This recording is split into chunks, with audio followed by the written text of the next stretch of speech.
আজকে দলের ভরাডুবির জন্য কেউ দায়ী না, একজনই দায়ী, তার নাম হচ্ছে অভিষেক বন্দ্যোপাধ্যায়। আমি জেলে গেলাম কেন? জেলে গেলাম, কার জন্য গেলাম? অভিষেক ব্যানার্জি। রাজ্য থেকে ক্ষমতাচ্যুত হয়েছে তৃণমূল, মুখ্যমন্ত্রীর চেয়ার হারিয়েছেন মমতা বন্দ্যোপাধ্যায়, ভেঙে খান খান হয়ে গেছে তৃণমূল। আর যারা মমতা বন্দ্যোপাধ্যায়ের সঙ্গ ত্যাগ করেছেন তারা তো বটেই, তৃণমূল নেত্রীর সঙ্গেও থেকে গেছেন এমন নেতাদেরও একাংশের নিশানায় আজ একজনই, অভিষেক বন্দ্যোপাধ্যায়। দলের করুণ পরিস্থিতির জন্য এই একটা লোককেই দায়ী করে আসছে সবাই, যার পাল্টা হিসেবে এবার মুখ খুললেন খোদ অভিষেক বন্দ্যোপাধ্যায়।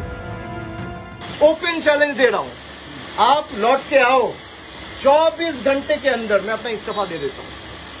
24 घंटा, चलो 24 घंटा छोड़ दो, 1 घंटा मिलेगा। এখন উনি পদত্যাগ করে পালানোর চেষ্টা করছে, দেশ ছেড়ে পালানোর চেষ্টা করছে। এত চারিদিকে এত গন্ধ বেরোচ্ছে, আপনাদের মাধ্যমে বিভিন্ন জায়গায় দেখছি কেসের পর কেস হচ্ছে, যা অন্যায় করেছে, যা সন্ত্রাস করেছে, যা চুরিচামারি করেছে। এখন যখন তদন্তে বেরিয়ে আসছে, উনি তো ছেড়ে বিদেশে পালাতে পারলে বাঁচেন। তো উনি বড় বড় কথা না বলে বলুন যে আমি পদত্যাগ করে সাধারণ কর্মী হিসেবে আপনাদের পাশ থাকবো। মূলত অভিষেক বন্দ্যোপাধ্যায়ের বিরুদ্ধে ক্ষোভ প্রকাশ করেই একটা সময় মমতা বন্দ্যোপাধ্যায়ের সঙ্গ ছেড়েছিলেন ঋতব্রত বন্দ্যোপাধ্যায়, সন্দীপন সাহারা। ৮০ জনের মধ্যে ৬০ জন তৃণমূল বিধায়ককে নিয়ে তৈরি করেন আলাদা শিবির। পরবর্তীকালে সেখানে যখন একে একে অন্যান্য নেতানেত্রীরা নাম লেখান, তাঁদেরও নিশানায় থাকেন সেই অভিষেক বন্দ্যোপাধ্যায়। এমনকি যে সকল সাংসদরা কালীঘাট তৃণমূল ছেড়ে এনসিপিআই এর সঙ্গে মিশে গেছেন, তাঁদেরও অনেকের নিশানায় অভিষেক বন্দ্যোপাধ্যায়।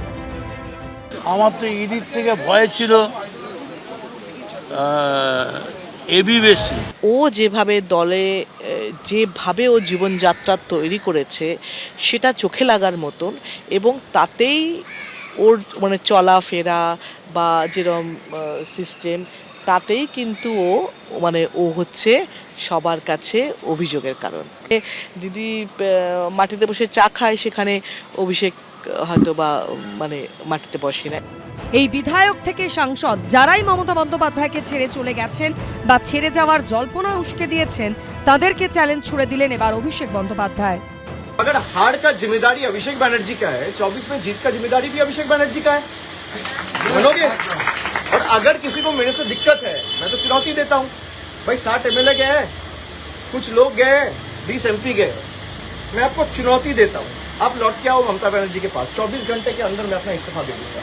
বহুবার এই ধরনের চ্যালেঞ্জ করেছিলেন। 19 বলেছিলেন যে অর্জুন সিং যদি জেতে উনি হাতের পাঞ্জা নাকি কেটে দেবেন।